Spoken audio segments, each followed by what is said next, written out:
মুসা আলাইহিস সালাতু ওয়াস সালামের বিরুদ্ধে ফেরাউন কত অভিযোগ তুললো, অভিযোগের শেষ নাই। একবার বলে ফেললো মুসার তো একটা সমস্যা আছে। কি সমস্যা? মুসা লুঙ্গি পরে গোসল করে কেন?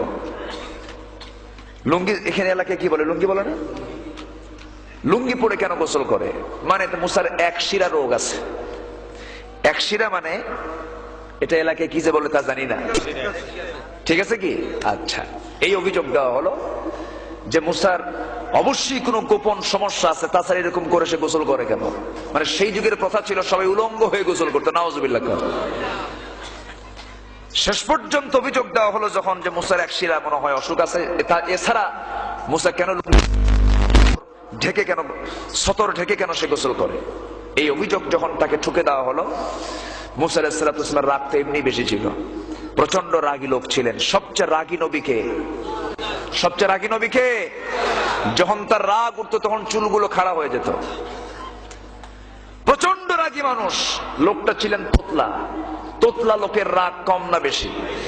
বেশি। যখন রাগ ওঠে তখন কোনো আওয়াজই বের হয় না, তো তো তো করতে গামছাড়া।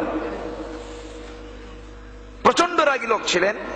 যখন শুনেছেন যে তার বিরুদ্ধে অভিযোগ ঠুকে দেওয়া হয়েছে এক শিরা, এই রোগের অভিযোগ যখন দেওয়া হলো, মুসা আলাইহিস সালাতু ওয়াস সালাম সঙ্গে সঙ্গে আল্লাহকে বলেন, আল্লাহ, আমার যে রোগ নাই সেই রোগ আমার উপরে চাপিয়ে দেওয়া হলো, একটা মিথ্যা অভিযোগ চাপিয়ে দেওয়া হলো, আল্লাহ তুমি তাড়াতাড়ি বিচার করো।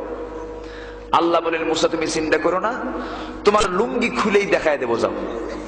জোরে কোন আল্লাহু আকবার, জোরে কোন আল্লাহু আকবার। আল্লাহ দেখেন নাই? দেখিয়েছেন। আস্তে আস্তে করে আমরা সব কথাই বলবো। মুসা আলাইহিস সালাতু ওয়াস সালাম আল্লাহর সামনে, কি নবীর সামনে দাঁড়িয়ে থেকে বলেন, আপনি আল্লাহর কাছে যান, আল্লাহ যদি কিছু বলে আপনি আমার নাম নেবেন, আল্লাহ অবশ্যই শুনবেন, আল্লাহ অবশ্যই আমার আরজি কবুল করবেন। যেরকম সুবহানাল্লাহ। আল্লাহকে মাঝে মাঝে মুসা আলাইহিস সালাম মাঝে মাঝে প্রশ্ন করতেন। আয়াতুল কুরসির তাফসীর এসেছে, একদিন আল্লাহকে প্রশ্ন করছেন, আল্লাহ আমি একটা প্রশ্ন করি। কি প্রশ্ন? আল্লাহ, আমার তো ঘুম ধরে, তোমার কি ঘুম ধরে না? আল্লাহ বলেন, মুসা তুমি বসে বসে এগুলি চিন্তা করো, আমি ঘুমাই কি ঘুমাই না তুমি কি বোঝো না? আল্লাহ বুঝি, আমি না ঘুম পারলে আমার চোখ জ্বলে, গা জ্বলে, কত সমস্যা হয়, তোমার কি কিছুই হয় না? আল্লাহ বললেন, মুসা আমি ঘুমাই কি ঘুমাই না একটা চেক করা দরকার। কি চেক? হাতে গ্লাস নাও। গ্লাস নিয়েছেন হাতে, বললেন তুমি কিছুক্ষণ ধরে থাকো। মুসা আলাইহিস সালাতু ওয়াস সালামের এই কথা শুনে মন খারাপ। আল্লাহ বলছেন, মুসা তোমার মন খারাপ কেন? আল্লাহ, তুমি আমাকে তাওরাত কিতাব ধরতে বলতাম, আমার কোনো দুঃখ হতো না। তুমি আমাকে গ্লাস ধরার দায়িত্ব দিলে, আমি একজন আল্লাহর পয়গাম্বার, তোমার পয়গাম্বার আমি, আগে ধরো তো গ্লাস। ধরেছেন গ্লাস, আল্লাহ পাক দিয়েছেন ঘুম। ঘুমের যখন ভাব আসছে, হাতে ছিল গ্লাস, গ্লাস কি থাকার কথা? গ্লাস গেছে পড়ে, যখন গ্লাস পড়ে গেছে তখন বলেছেন ইন্না লিল্লাহ। যখন বলছেন ইন্না লিল্লাহ, আল্লাহ বলেন, মুসা দায়িত্ব নাকি ছোট হয়েছে, গ্লাস পড়লো কেন? আল্লাহ, দোষ তো আমার না, দোষ তোমার।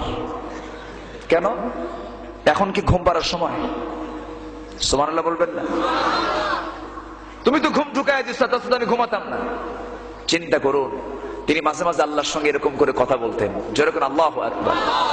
আমার নবীজি আল্লাহর সামনে গিয়ে যখন দাঁড়িয়েছেন, আল্লাহকে বলেন, আল্লাহ গো, আমি তো চলেই গিয়েছিলাম, কিন্তু মাঝ পথে একজন পয়গম্বর আমাকে আটকায় দিয়েছে। কি আটকায় দিয়েছে? তোমার পয়গম্বর মুসা।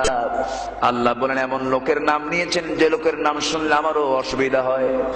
নামাজ 50 ওয়াক্ত লাগবে না, 40 ওয়াক্ত লাগবে না, 30 ওয়াক্ত, 20 ওয়াক্ত লাগবে না, 10 ওয়াক্ত লাগবে না। ডান পাশের শূন্য কেটে দিয়া মাত্র 5 ওয়াক্ত নামাজ যদি আপনার উম্মতেরা যদি সঠিক মতো সময় মতো যদি আদায় করতে পারে, 50 ওয়াক্তের সমান সওয়াব আমি আপনার উম্মতরে দিয়ে দেব। যেরকম সুবহানাল্লাহ।